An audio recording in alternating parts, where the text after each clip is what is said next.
எந்த வகையிலும் இந்த மேடையில் நிற்பதற்கு நான் தகுதியானவள் அல்ல. ஆயினும் இந்த வாய்ப்பினை வழங்கிய அன்பிற்கினிய அருமை உடன்பரப்பாளர் கவிக்கோர் துரைவசந்தராஜன் ஐயா அவர்களுக்கும் வந்திருந்து கேட்ட அத்துணை பெருமக்களுக்கும் மேடையில் இருக்கின்ற சான்றோர் பெருமக்களுக்கும் குறிப்பாக என் அன்பு தம்பி முத்துக்குமார சுவாமி அவரை பார்க்கின்ற பொழுதெல்லாம் என் பேராசிரியரை பார்ப்பது போலவே இருக்கிறது. எனக்கு நன்றாக நினைவு இருக்கிறது. நான் BA 2ஆம் ஆண்டு படிக்கிறேன் கல்லூரியில், மதுரை செந்தமிழ் கல்லூரியில். அப்பொழுது மதுரை லீகல் திரையரங்கிலே ஒரு கவியரங்கம், பெரும் பெரும் கவிஞர்கள் பங்கேற்கின்ற திரையரங்கம். எங்களது பேராசிரியர் ஐயா, தம்பியுடைய அப்பா தான் பேராசிரியர் உலகநாதன் ஐயா, அவர் தான் கவியரங்க தலைவி. அன்று ஞாயிற்றுக்கிழமை என்பதால் நான் அங்கே போயிருந்தேன் அந்த கவியரங்கத்தை வேடிக்கை பார்க்கறதுக்கு. அங்கே போனால் அந்த கவியரங்கத்தை ஒருங்கிணைப்பு செய்தவர் பேராசிரியர் சொல்புலன் பெருமாள் அவர்கள். அவர் என்னை பார்த்தோன்னே, எப்பா நீ ஊரில் தான் இருக்கியா கேட்டார். ஆமாங்க ஐயா, நான் ஊரில் தாங்க இருக்கிறேன். அப்படியா ஐயா, நீ இருக்க தெரியாம போச்சியா, ஒரு கவிதை உன்னை வாசிக்க சொல்லிடுவாங்க. இல்லைங்க, நான் பார்வையாளர் தாங்க வந்திருக்கிறேன், சின்ன பிள்ளை தானே, கல்லூரியில் 2ஆம் ஆண்டு படிக்கிறேன். அங்கே போய் உட்கார்ந்த ஒரு கவிஞர் வேளாண் பல்கலைக்கழக பேராசிரியர் வரல.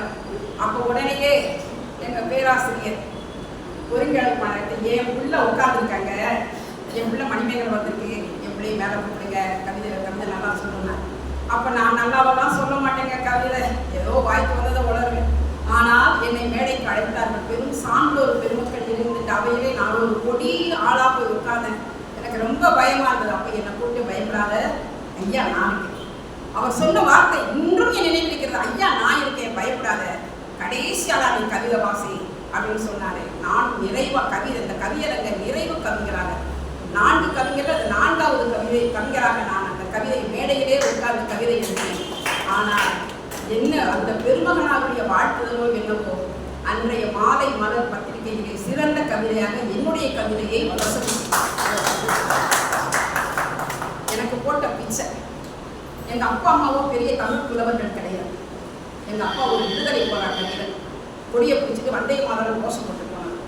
எங்க அம்மா அவரை மாதிரியே தலையில, எங்க அம்மா ஒரு கொடியை பிடிச்சிக்கிட்டு எனக்கு எங்களுக்கு தலையில ஃபுல்லாவெல்லாம் போட்டு அந்த விடுதலை திருநாள், குடியரசு திருநாள்லாம் புத்தாடை அணிவித்து ரோட்ல கோஷம் போட்டுக்கிட்டு போவாங்க. வந்தே மாதிரி கத்தோம், நாங்கள் வந்தே மாதிரி கத்தோம்.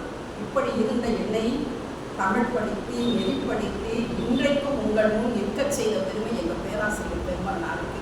ஆகவே என் தந்தையின் வடிவமாக ஐயாவை நான் பார்க்கிறேன். அவர்களுடைய மனம் நிறைந்த நன்றி, அனைவருக்கும் என்னுடைய மனம் நிறைந்த நன்றி, வாழ்த்துக்கள். வாழிய சிந்தமிழ், வாழ்க்கை வாழிய பாரத படித்திரு நாடு. நன்றி, வணக்கம்.